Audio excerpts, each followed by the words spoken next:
નમસ્તે દર્શક મિત્રો, મારું ભાવના ચેનલમાં હાર્દિક સ્વાગત છે. ભાવનગરના અકોડા ખાતે શ્રી રાંદલ માતાજીના માતૃ મંદિર ખાતે 11મા પાટોત્સવનું આયોજન કરવામાં આવ્યું.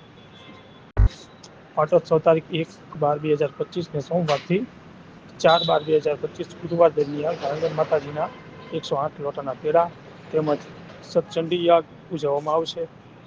તેમજ શિવ મહાપૂજા, માતાજીના પ્રાગટ્ય દિવસે સ્થાપિત દેવતાઓનું અભિષેક પૂજન, મહાપ્રસાદ તેમજ આનંદ ગરબા અને સાંજે આરતી જેવા વિધિ વિધાન બાદ પૂર્ણ થશે.